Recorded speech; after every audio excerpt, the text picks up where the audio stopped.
This is the video review for the Transformers Dark of the Moon Cyberverse Commander Megatron. This is the single pack version, not the one with the big trailer base. Although it is essentially the same figure. We'll get to that in a minute. Yeah, these are starting to hit Walmart. I picked these up in Walmart along with a couple others just the other night. And Target had, on my way into work tonight, Target had a few Cyberverse Commanders and some Voyagers and stuff out. So it's hitting shelves. Be on the lookout Monday. Monday. We'll have it all to ourselves. Well, everybody will have it all to themselves, so it's not really to themselves. Whatever. Don't listen to me. It's 1 a.m. Anyway, yeah. So the only real difference in the figure, aside from the colors and the paint, and I do like the colors and the paint on him, especially in robot mode, much better than the trailer version. But the only real difference is this gas tank. He's got kind of a stubby gas tank. So he looks like a cute little gas tanker. But those come off and separate and flip out into guns. And earlier, like, we were looking at, and we found a couple places you can tab these into. Somebody was asking, like, you can combine this into his big fusion cannon. Or you can flick half of it across the room and, annoy your neighbors. Or your roommates, people who are in the room with you. Anyway, there's a little slot here, wondering if it tabbed onto anything. And you can actually tab these onto the handles of the base mode, like this, and then since Megatron holds them in his hand, it still looks like Megatron's operating the base. He's just operating it through giant cannons, which is kind of cool. But what these actually are, what these slots actually are just room for that hand post to fit inside of it. I figured it out folding it up today that it's actually just a little slot for that little handle to hide in. There's no secret attachment bit there. But anyway, he can hold them separately as two individual blasters, which I'll show, or we can combine them together like this to form a giant fusion cannon. And the figure itself, like I said, there's really not a whole lot different here. It transforms exactly the same way as the one with the trailer. It's got all the same pieces. Oh, actually, before I do that, I wanted to show this off. Just to show you. Get him back into vehicle mode here. Like I said, that's the only difference. He still has the same trailer type hitch back here. You can still take the trailer from the set and attach it to this one if you so choose. It attaches just fine. He can use the base in the exact same way that the other Megatron can. There's no... Once you take off either the weapon pack or the trailer, these figures are exactly the same, aside from paint. So yeah, now he transforms exactly the same way as the other one. Let's bring it down, bring his waist down. Gotta split the arms up here. Bring them down. Fold the hood down, flip his arms down. And there he is in robot mode. And again, like I said, here he is with the version that actually came with the trailer.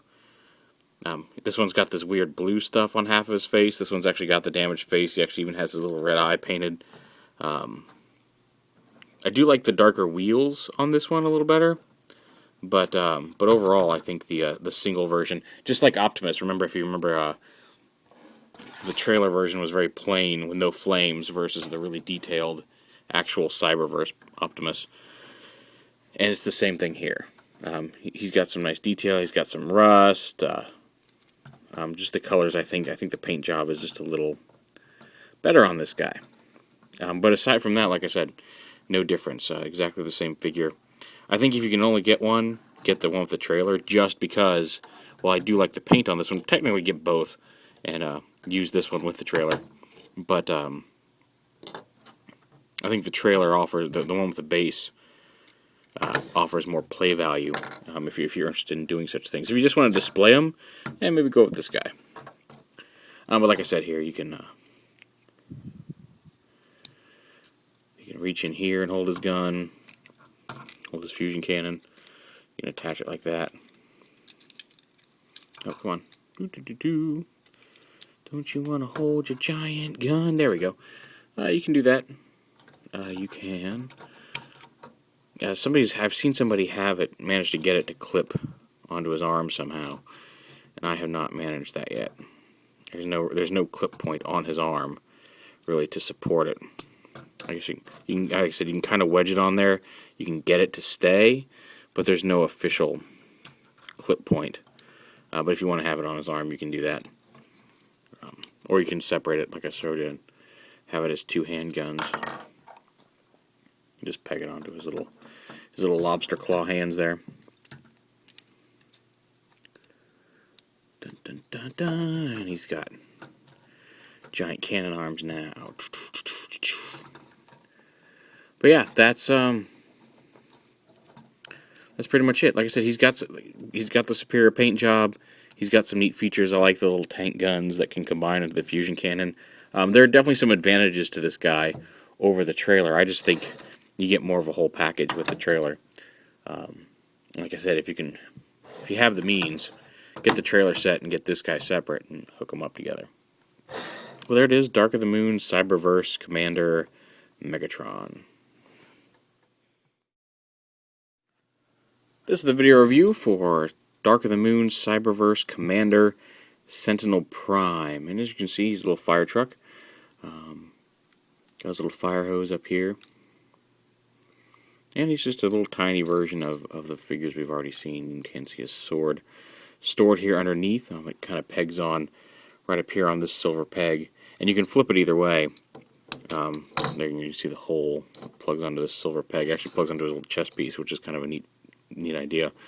But he's got a peg on each leg. He only uses one of them. It fits into this little slot right here. But you can peg it on like this, or you can flip it over and you can peg it on like this. Either way, it doesn't matter.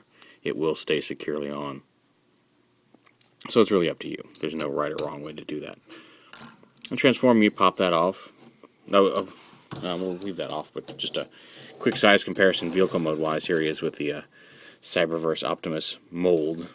This is the one with the trailer. I'm not showing him with the trailer, although I guess I could. But just to show them in vehicle mode together, get an idea of his size.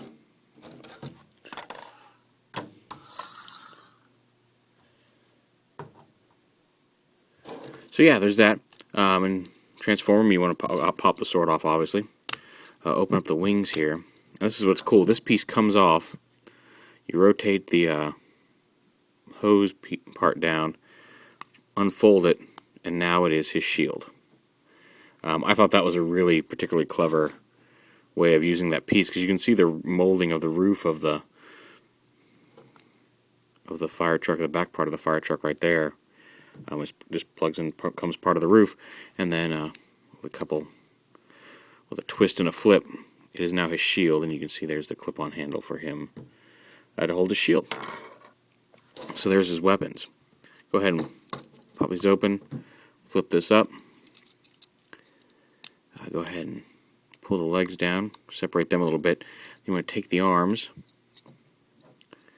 these panels right here, you kind of lift them up as you go and rotate those panels down. Take his head, flip it forward, and there's that. So that's kind of a neat way of doing that. Rotate the shoulders up like that, bring the arm down, bend it at the elbow. There's one arm done. Again, rotate up, down. That. Take the legs, rotate them around at the knee, and then just flip this piece down forward to form the foot. And then you just take the cape bit, fold it up against his back, angle him down. And he's got his little mechanical cape. He is a little hard to stand. You do have to kind of get his legs behind him. He's back heavy, at least without his weapons. Once you get the weapons in his hand, the weight of those does kind of help counterbalance that back heaviness. And you see he's got little notches in his hand. You just snap the shield and the gun in. Now one of the things that is a little bit of a drawback, and you can see it more on this hand than the other, is he's already starting to get, let's see if I can get this to focus in here. He's already starting to get some little stress marks there. You can see that little white bit right there on his thumb. And there's some smaller ones that are hard to see, especially on his thumb. There's some stress marks, but that little gap is really Starting to get stressed just from putting the sword in and out. I don't think they're going to break, but just to let you know, there is some stressing going on there when you pop the weapons in. But he does have his sword and his double blade there.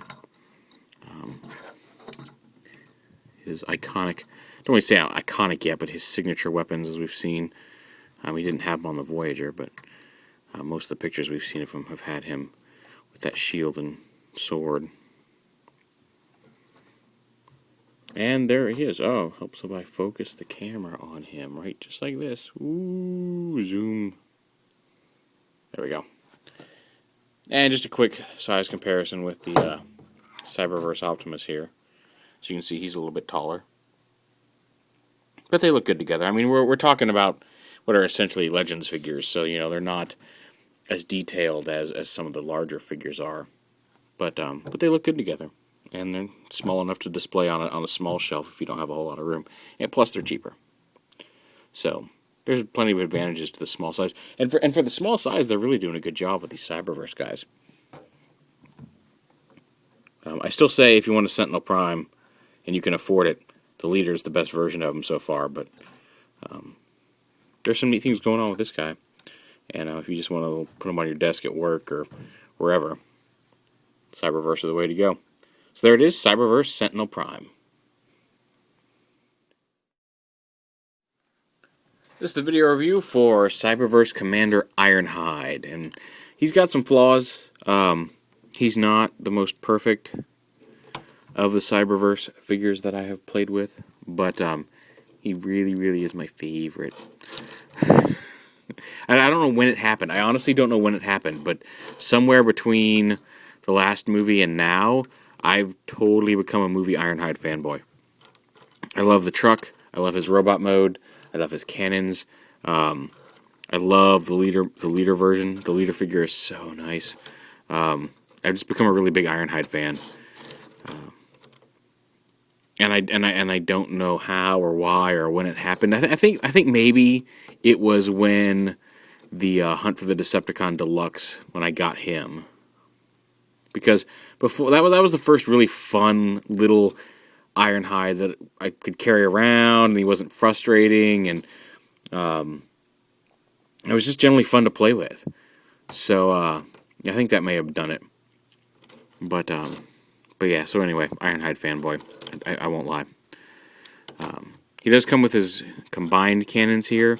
That, as you can see, there's a clip on this one that can clip him onto the bed of the truck. The pictures. You'll notice he's got some really long post handles here, and the pictures on the thing that show this sitting a little lower down. If you look closely, you can tell that they've had the handles cut, and I recommend doing it. I've done it on another one. I've actually got two of these guys. I did it on another one, so these could fit. You could attach these all the way down on his arms, because otherwise they sit like a millimeter up off his arms, which we'll see on this one. And if you do that, this will sit a little lower and look a little bit more natural as a cannon coming up from his thing, as opposed to just kind of hovering in the air like this. You can also, there's a peg right there, you can attach it. You can split them apart, obviously. And there's two peg holes. These are where they peg in for his arms. But you can also, in vehicle mode, if you want, have them peg into his sides. Or you can just split them up, and you could actually, if you wanted to, have this one attached back here. Give him that cannon and a cannon up here. So there's a lot of different things you can do with the weapons. Or you can just take them off and not use them at all in vehicle mode. It's up to you. One of the things I like about this cannon is this little spinny bit does spin. It spins pretty well, too. So, like, that's really cool that they actually made it so his little spinny bit spins.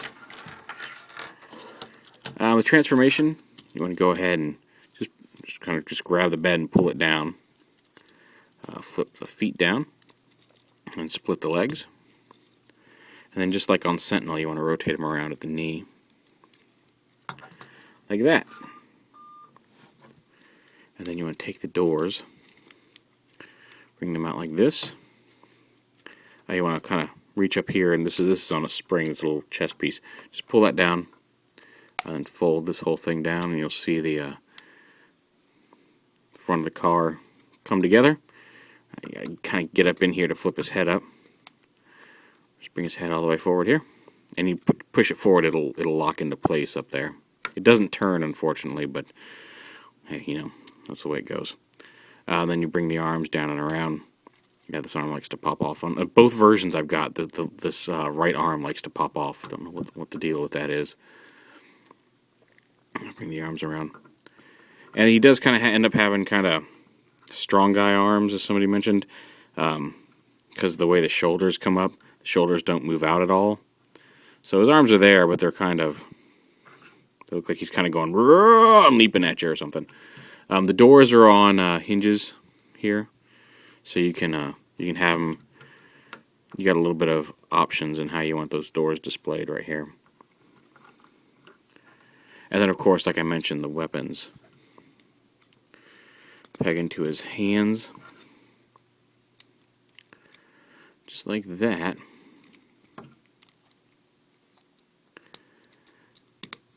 And here's what I'm talking about. You can see how that sits on his arm.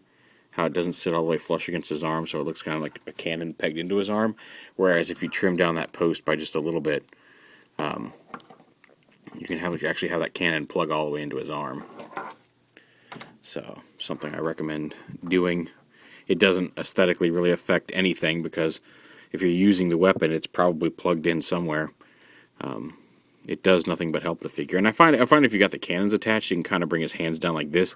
It hides his arms, but you can get his arms looking a little bit more natural if you have the cannons pointed that way. Just because it is hiding the fact that his arms are like this, but they hang more naturally at his sides for display if you just want to show them off. He's actually about the right height next to Optimus Prime, which is nice. He comes up right about to him about, actually get Prime standing up. His head comes up to about Prime's mid-chest level. So that's nice too. And yeah, I think that's it. Not really a whole lot to cover. They're just getting Cyberverse. You got a lot of ball joints here, hips and knees and shoulders. And he, again, nice little pocket version of Ironhide. So a lot of fun.